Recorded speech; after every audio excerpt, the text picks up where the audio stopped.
प्रत्येक गोष्टीसाठी स्वतःला जबाबदार का धरतेस? मग काय करू? मीच चुकीची असं वाटतंय मला. का मी त्याच्याशी मैत्री केली, का मी माझ्या प्रेमाची कबुली दिली, मला नाही कळतंय. तुमचं वचन नाही पूर्ण करू शकले. दिव्याचं लग्न नाही लावू शकले. दिव्याच्या लग्नासाठी खूप प्रयत्न केलेस तू. अरे बाळा, स्वतःच्या प्रेमाचा त्याग केलंस तिच्या लग्नासाठी. अहो, तिचं लग्न सोडून मी माझं लग्न करते केलं. माझं होतं अश्वर प्रेम, पण मला हे असं लग्न नव्हतं करायचं. बाळा, तुझी नशिबात जे होतं ना तेच घडलंय. चांगली गोष्ट आता हीच आहे, जो माणूस तुला जोडीदार म्हणून हवा होता त्याच्या बरोबर तुझं लग्न झालं. स्वतःला का दोष देतेस?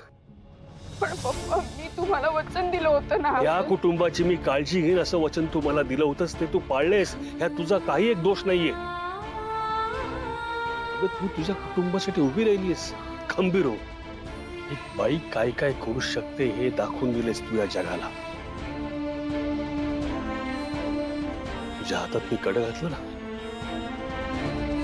त्या हाताची ताकद पाहिली आहे मी. शिवा, हे बाळा, अजिबात रडायचं नाही. अरे तुझं आनंदी राहणं फार फार गरजेचं आहे. आज जेव्हा हे घडलं तेव्हा तुझी आई आजी फार खचून गेले होते,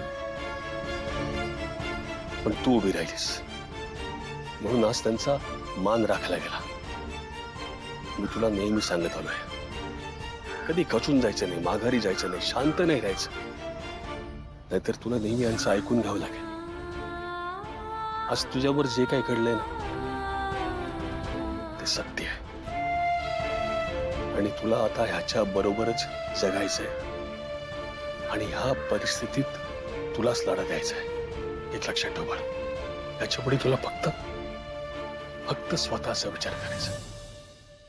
आज जेव्हा त्या घरी जाशील ना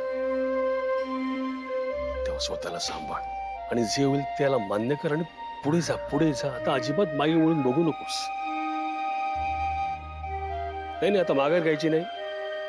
हे शिवाय बघ, मला माहिती आहे सगळं चांगलं होणार आहे. आणि तुझा पप्पा आहे ना तुझ्या बरोबर.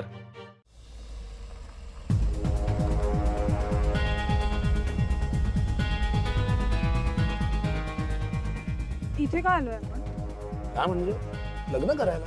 नाही या चंदन, मी इथे लग्न नाही करणार आहे. वेडा आहेस का तू? का? काय हरकत काय? काय हरकत आहे म्हणजे? इतका मोठा बंगला आहे ना तुझा, आणि तुझ्या घरचे कुठे आहेत सगळे? आपण दोघच मंदिरात लग्न करणार आहोत. अजिबात नाही. तिथे बघितलंस ना, अख्खं रिसॉर्ट बुक केलं होतं.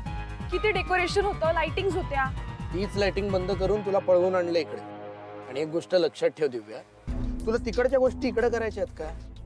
तिकडच्या गोष्टी सोडशील तेव्हा इकडच्या गोष्टी तू एन्जॉय करू शकशील. कळतंय? अरे पण तरी नाही, इथे नाही. मूर्ख आहेस का तू? दिव्या थोडं समजून घे ना प्लीज.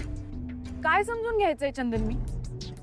मला वाटलं होतं तू तुझ्या बंगल्यावर घेऊन जाशील, तिथे सगळी व्यवस्था केली असशील, पण नाही, तू इथे आणलेस मला. हे असं लग्न ना फक्त फिल्म मध्ये बरं वाटतं. अगं आपलं लग्न काय फिल्म पेक्षा कमी आहे का? घर मांडवातनं पळवून आणलं तुला. अरे पण तिथे लोक तरी होते. इथे आपण दोघच. तुझ्या आईबाबांना तरी बोलवायचंस. ते कसं येणार? का? अगं दिव्या, आई बाबांना अचानक परदेशात जावं लागेल, आणि आपलं हे सुद्धा अगदी गडबडीत ठरलं ना.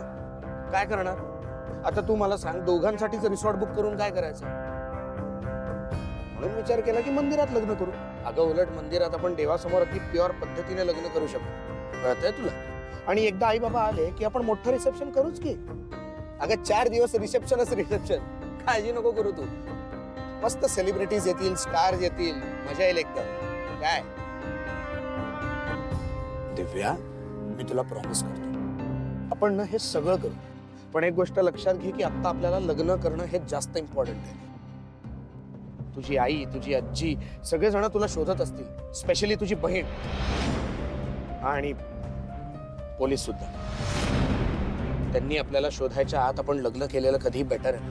हा, दिव्या, अगं दिव्या, दिव्या थांब, दिव्या थांब ना, दिव्या दिव्या दिव्या. अहो, ज्या घरातली मुलगी पळून गेली आहे ना, त्या लोकांनी त्याच घरातली दुसरी मुलगी आपल्या गळ्यात बांधली आणि त्या लोकांनी सरळ सरळ फसवलंय आपल्याला. भाऊ, आशुशी बोलणं झालंय, 5 मिनिटात पोहोचतोय तो. ग्रेट. ठीक आहे. आणि कीर्ती, तुझ्या प्रश्नाचं उत्तर द्यायचं झालं ना, तर आपण त्यांना निवडलंय, त्यांनी आपल्याला नाही. आणि ती आता आपल्या घरची सून आहे हे तू लक्षात ठेव.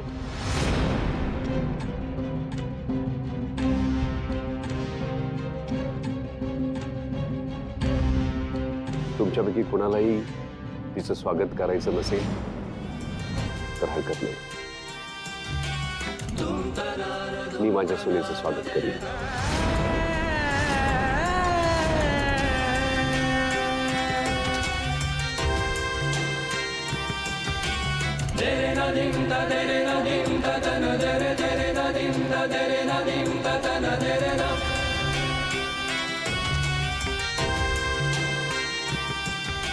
परमेश्वरा, आयुष्यात प्रत्येक निर्णय अगदी तंतोतंत योग्य घेणाऱ्या भाऊंसमोर अशी कोणती अडचण आली की या अशा मुलीला आपल्या घरचा उंबरठा ओलांडून येण्याची मुभा दिली त्यांनी.